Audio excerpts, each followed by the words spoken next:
No.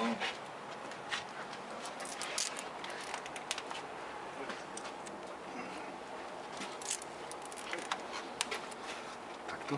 No. Tak ja, mali sme byť pred RTVS-kou.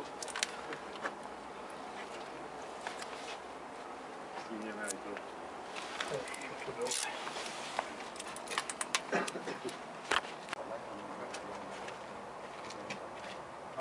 Áno, na tom jednom to bolo výborné.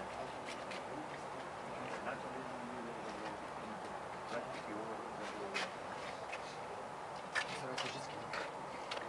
Takže vážení občania, alebo respektíve spoluobčania obytného domu číslo 8, opätovne sme sa sem dostavili dnes, piatok, 9.3.2018, aby sme sa pripomenuli nielen vám, celému Slovensku, ale aj rodine Reznikovcov, respektíve generálnemu riaditeľovi RTVS, ktorý účinne cenzuruje otroctvo na Slovensku a právne úkony ústavného orgánu.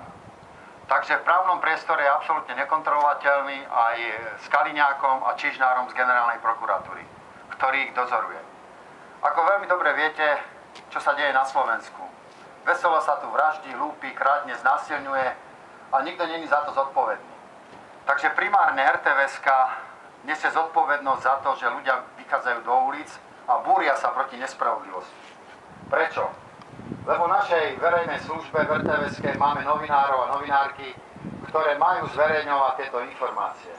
Keď sa občan nedovolá spravodlivosti zákonným spôsobom na súde, na prokuratúre, keď podá trestné oznámenie a tak ďalej, tak má možnosť ísť za novinármi do RTVS-ky s konkrétnou kauzou a tá sa tam rozobere mediálne.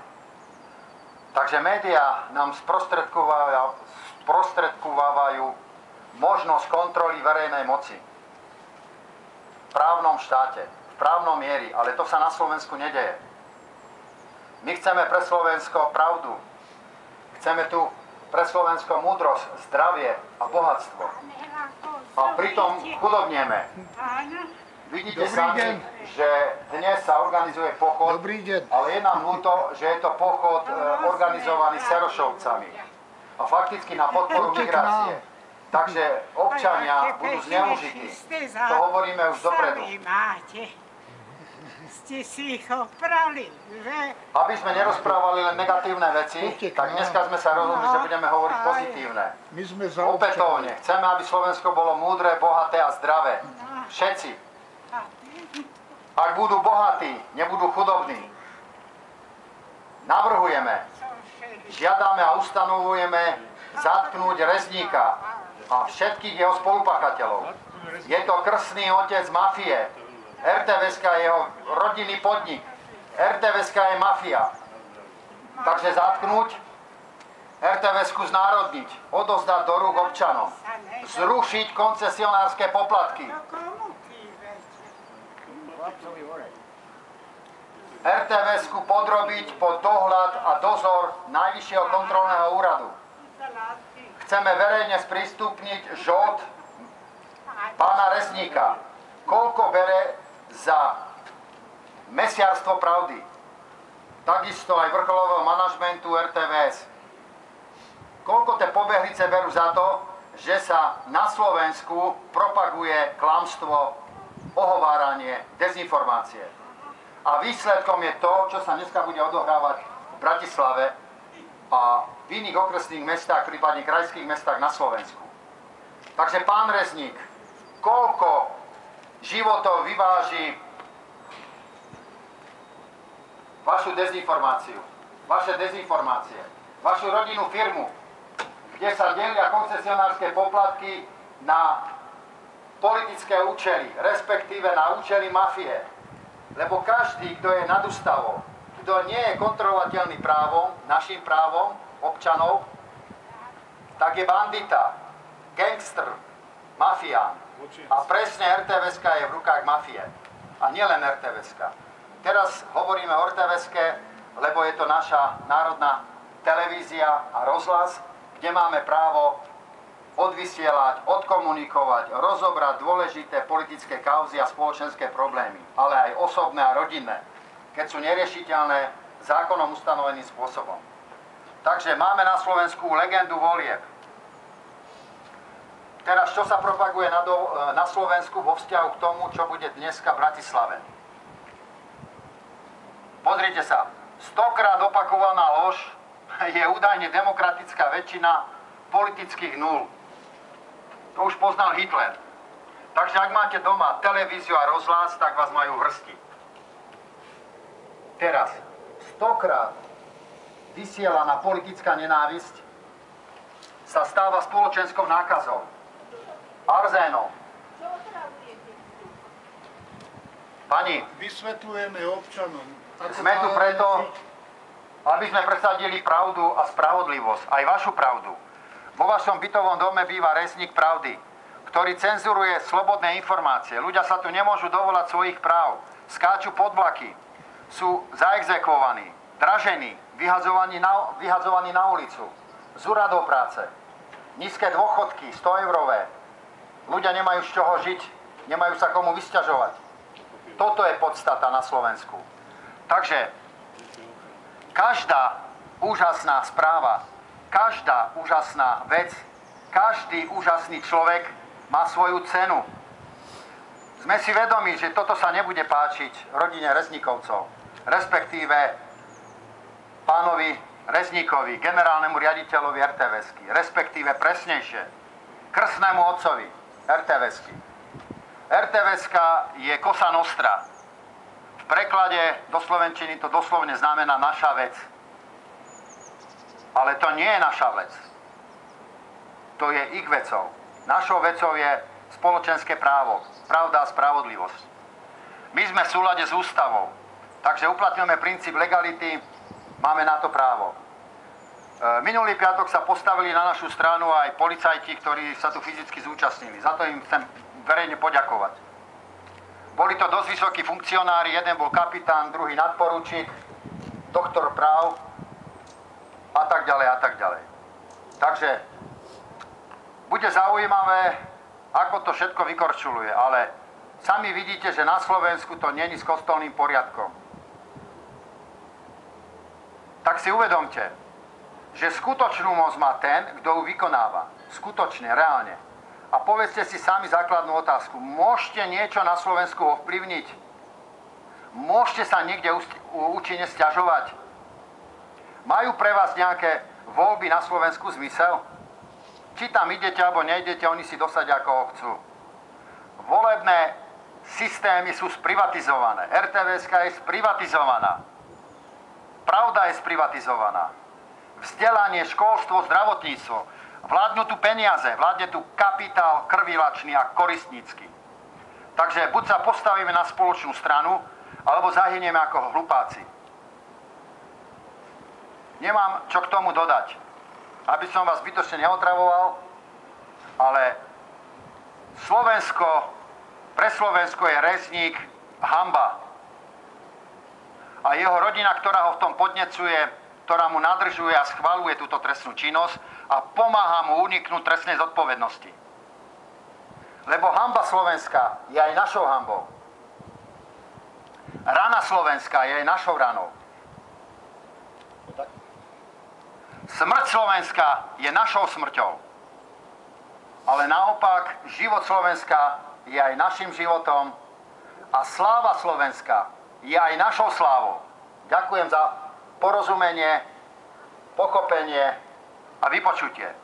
Vážení spoluobčania, ja len v krátkosti už dodám, môj kolega z občianskeho tribunálu povedal toho, čo treba. Dodávam len, dnes ľudia sa boja, čo sa bude diať večer. Ľudia sa boja Majdanu, ľudia sa boja násilia. A tradične sa deje to, že len my sa stávame komparzistami. Oni rozhodujú za nás, kto tam bude, čo bude. To adresujte pani Rezníkovcom. To znamená, že Pravda alebo lož. nás rušia v živote takisto. Nedovolia žiť. Takže to, čo sa bude diať, hovoríme, na tom nesie zodpovednosť, dole je to aj napísané, aj tento človek, ktorý je hanbou Slovenska. Hoci sa hrdo píši SNS, že je Slovenská národná strana. Aké je to slovenské národné strany, ktoré dovolia korporáciám zahraničným, aby nám tu znásilňovali naše životy? Čo je to za reprezentanta SNS Slovenskej národnej strany? Takže to, čo sa udeje zlé, na tom bude niesť zodpovednosť aj ten. Ten, kto s nami nesúhlasí, alebo nás odsudzuje, tak mu odkazujeme, že súhlasí s tým, čo sa deje tam dole. Darmo ste zalezení za tými sklámi, za tými dvermi, alebo vleziete do auta. Dole pod vami žije život slovenský občan zotročený a utýraný. Nesiete zodpovednosť aj vy potom na smrti tých, ktorých exekútori dohnali k samovraždám. Nezmyselné exekúcie, ktoré nemajú žiadne oprávnenie, sú vymyslené a slúžia iba pre korporácie. Tak buď budeme konečne Slovensko ozdravíme a začneme žiť ako hrdí Sloveni a Slovenky, alebo budeme len komparzisti a čakať, ktorý kat sa dostane k moci. Je totiž to úplne jedno, či padne Fico a príde Matovič, alebo zostane Fico a padne Matovič. Slovensko stále bude v putách. Len jeden môže byť väčší kat, druhý menší. A kedy už konečne prestaneme sa držať menšieho zla? My potrebujeme dobro. To je naša zásada. A ten, kto to nedokáže, nech vypadne odtiaľ, kde je, a nech sa zodpovedá pred ľuďmi, pred občanmi za všetko, čo spáchal. Že, pán Rezník, vás sa to predovšetkým týka.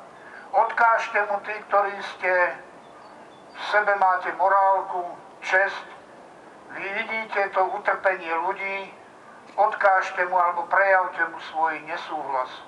Pretože s nami, občanmi, nechce on hovoriť, hoci je platený z našich peňazí. Ignoruje a volá na nás kadejaké zložky. My nechceme Majdan, my nechceme Sorošovcov, my nechceme ani iné oligarchické skupiny, my chceme slovenského občana a skutočnú demokraciu. Skutočné právo, právny štát a suverénny. Nie, že nám tu budú rozkazovať cudzinci. Ďakujem. Podstatou je to, že chceme národné právo a potom je nadnárodné právo Európskej únie a USA. To je zásadný rozdiel medzi našimi politikami. To, čo sa deje dnes na Slovensku, je organizované nadnárodnou bandou oligarchov. Takže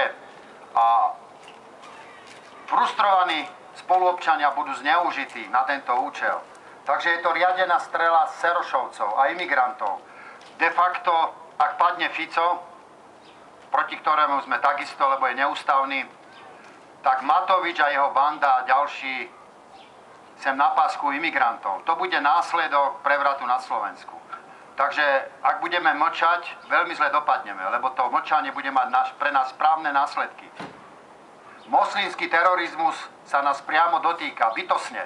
Tak si to všetci uvedomte, pospájajte si to a dajte si to dokopy s tými svojimi životmi, ktoré nežijete, ale živoríte. Vládnu tu peniaze, rozhodujú tu peniaze. Žiadna láska k bližnému, spolupatričnosť, solidarita. Peniaze nás rozdeľujú. Peniaze znamenajú nenávisť. A tento Rezník pravdy je vypasený, je to otesánek RTVsky, má dobre za to zaplatené, je to žoldák anglosaskej bandy a sionistickej. Serošovci a podobní. Pozrite si RTVsku, na jeden grc to isté ako Markíza Jojka. Na Slovensku nemáme novinárov. Sú to masky Serošovcov a tým pádom aj imigrantov. Takže nás čakajú veľmi krušné časy. V Čechách si vedeli vybojovať Zemana. Tam sa nepodaril ten prevrat. A tam to organizujú takisto. Takže Serošovci ťahajú im už do topánok, lebo cenzúrou nemôžu zablokovať tú pravdu, tak vyrazili do útoku. Tie exekúcie sú už priemyselné, zmechanizované. Aj cenzúra sa už mechanizuje. Cenzúra slobody slova, prejavu, slobodného prístupu k informáciám. Vidíte, že sme rozdelení. Sused od suseda, kvôli peniazom, brat od brata, deti od rodičov, starí od mladých. Mladí musia utekať do zahraničia, aby prežili. Starých nechávajú doma na pospas týmto mesiarom pravdy. A tí ich fyzicky likvidujú. Lebo idú do starobincov a tam viete, čo ich čaká. Poprava. Idú do nemocnice, tam ich čaká poprava. Lebo starý a chorý na Slovensku je prepich. Okamžite nastupuje selekcia. A výsledkom je krematórium. Takže zamyslíme sa, navrhujem ťahať za jeden povraz. Ja keby som býval v tomto bytovom dome, Rezník tu už nebýva. Sám by sa odsťahoval. Presne. Takže to je všetko, čo by sme vám chceli povedať. Veríme, že to uvažíte a budete sa rozhodovať rozumom a srdcom. Ďakujeme za počutie, za porozumenie a dovidenia. RTVS mafia! RTVS mafia! RTVS mafia! RTVS mafia! RTVS mafia! RTVS mafia! Rezník hamba!